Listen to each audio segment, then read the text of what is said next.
तो इस बार हुए भारत के इस आम चुनाव पर अंतर्राष्ट्रीय मीडिया की भी नजरें लगातार बनी रही थीं और इसके लिए कई विदेशी पत्रकार महीनों से यहां डेरा डाले हुए थे।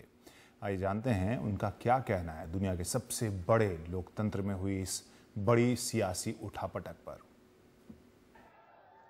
जीत के बाद पहली बार मीडिया के सामने पीएम पद के कामयाब उम्मीदवार नरेंद्र मोदी।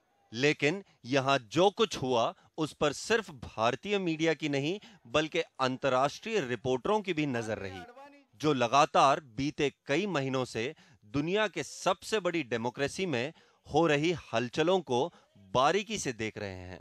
अंतर्राष्ट्रीय मीडिया का एक बड़ा तबका अरसे से भारत में डेरा डाले हुए है। एक फ्रेंच न्यूज़पेपर के लिए काम करने वाले स्टेन डेमिंस्की एक महीने से भारत में हैं, जिन्हें उम्मीद है कि मोदी के पीएम बनने से भारत के आर्थिक हालात ठीक होंगे। I think on the whole they have a positive image regarding his economic achievements, for instance.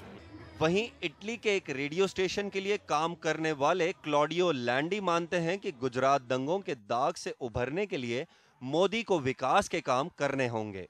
Narendra Modi is a very strong leader. This is your image in India, of course, I think in the world. So, but Narendra Modi have a history very complicated, very difficult history for the question of Gujarat.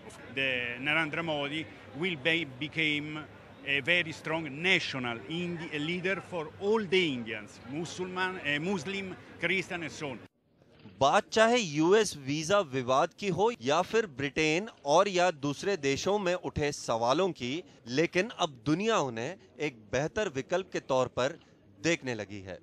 Bharat में हुए 16वें लोकसभा चुनाव के नतीजों को लेकर पूरी दुनिया सबसे बड़े उलटफेर के तौर पर देख रही है, खासतौर पर जब उसका नेता खुद को हिंदू राष्ट्रवादी कहता रहा हो और जिसे लेकर बीते एक दशक से पूरे अंतर्राष्ट्रीय समुदाय में बहस चल रही हो। नई दिल्ली से कैमरा पर्सन एसपी द्विवेदी के साथ मोइन कादरी, एनडीटीवी इंडिया।